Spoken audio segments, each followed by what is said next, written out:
your skin feeling tight? It looks red and it's stinging and it's burning.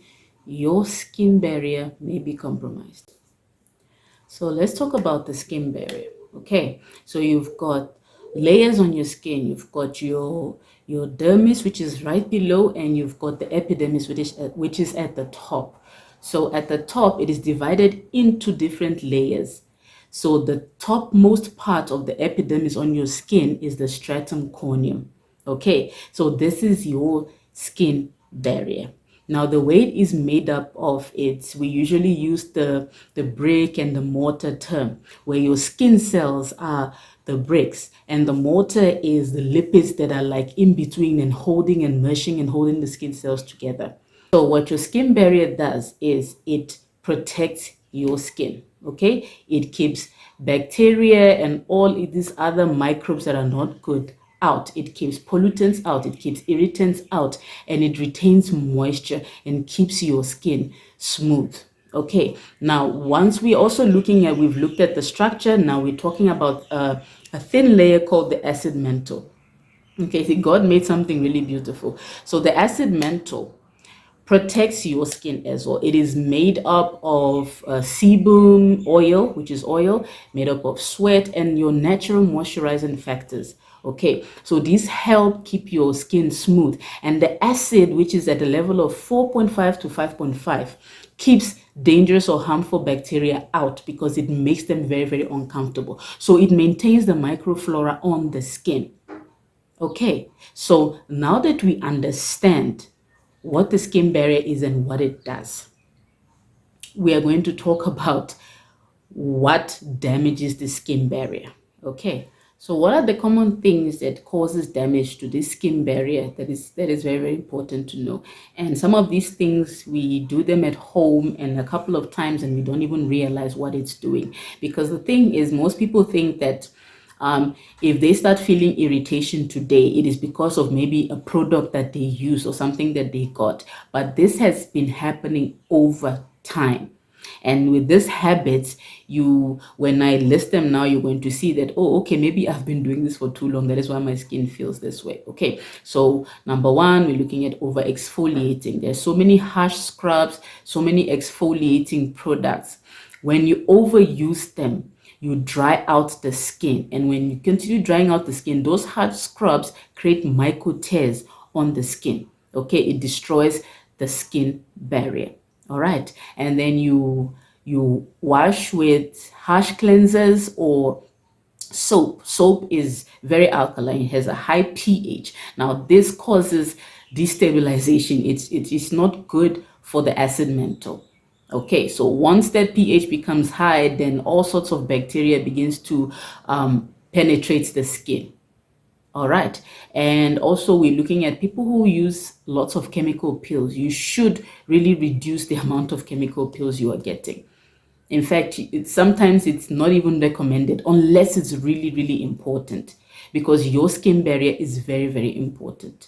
Okay, and then hot water. A lot of people tend to shower with hot water, and I know as in South Africa it's very cold right now and we all love our hot water, or hot shower, but still try to keep it lukewarm so that you don't cause dryness or excessive problems for your skin.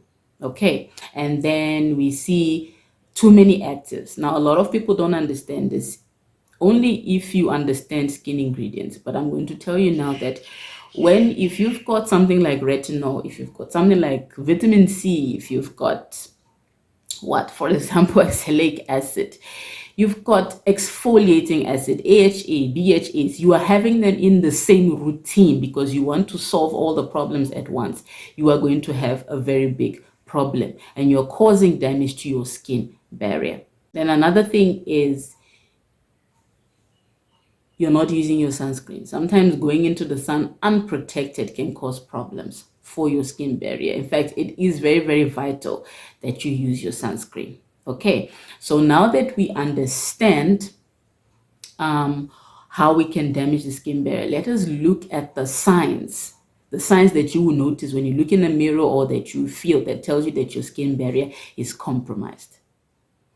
So, signs that your skin barrier is damaged. You experience dryness, you experience stinging when applying products, you experience burning, it is reddish, sometimes it is flaking as well. And you increase sensitivity. Even when you use water, sometimes it becomes even sensitive.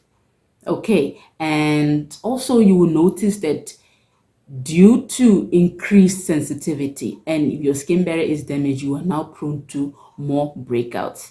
Okay, so when you notice these things, it's your skin telling you that, oh, something is wrong, I am not okay. All right.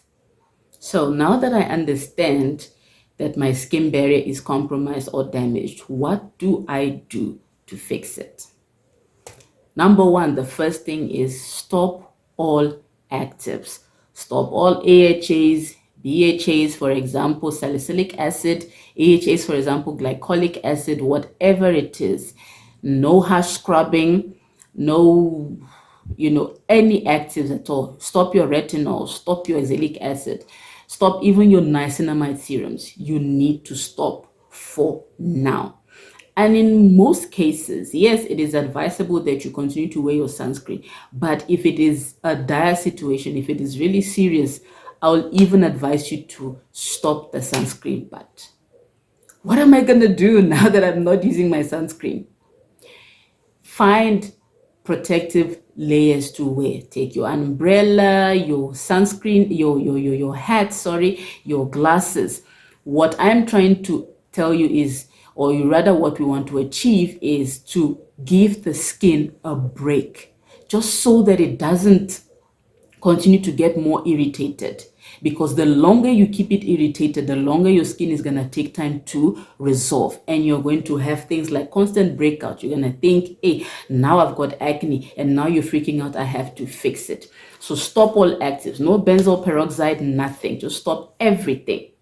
What I want you to focus on is gentle cleansing and moisturizing. These two things are the only things you have to do. Okay, so if your skin still tolerates a gentle cleanser, you go for Cetaphil Gentle Cleanser. If it doesn't, just rinse your face. Rinse your face. Sometimes I've noticed even a lot of clients, when they have sensitive skin, lukewarm water is no longer even effective. It stings, it burns. So use cold water. A lot of people just underestimate it, unless you're using like when you were using like sunscreen, makeup, and all of that stuff. Then you were advised to do double cleansing. But for now, just maybe a soft cloth and a cold water is okay. Just wipe your face, clean it. That's all you have to do. And then when you are moisturizing, make sure the moisturizer you're using contains these ingredients. Make sure that it is non-comedogenic. When I mean non-comedogenic, meaning that it is not going to cause you more breakouts. It is not going to cause acne or block your pores. Okay. It should have things like glycerin. It should have things like hyaluronic acid, panthenol, colloidal oats. These are calming ingredients. Ceramides, very, very important, because part of the lipid layer that we talked about in the beginning for your skin, that I said lipids are the mortar. In that lipid, you've got fat, you've got cholesterol, you've got ceramides. Yes, your skin has cholesterol. That is what keeps it hydrated. That is what keeps it smooth. Okay, so moisturizing products that contain ceramides, glycerin, hyaluronic acid, ceramides, panthenol, which is B5, and colloidal oats. These are calming ingredients. They will help heal your skin faster. Okay, so just try these two things, take a break, and just focus on these two things. So another thing is, how long will it take for your skin barrier to heal? Okay, so if we're looking at mild inflammation or mild disruption to the skin barrier, it can take like a week. Give it a week. Okay, but if it's serious and you see that it's not working out for you, I would give at best 3 weeks. 3 weeks of just consistent cleaning and moisturizing only. So just give it time of consistent care, and your skin will be back to normal. And if you see that even after 3 weeks, you are still having problems, then that would be a time to visit your dermatologist or your esthetician. All right. So a healthy skin starts with a healthy skin barrier. Okay, so just focus on hydration, just focus on keeping it simple, keep that routine simple, and just hydrate your skin and be patient with it. So guys, yeah, has your skin barrier ever been damaged? And please leave me a comment below and tell me what you did, okay, for your skin to recover. And please do not fail to subscribe for more educational videos. Thank you so much, guys, for watching. Enjoy your day. Bye.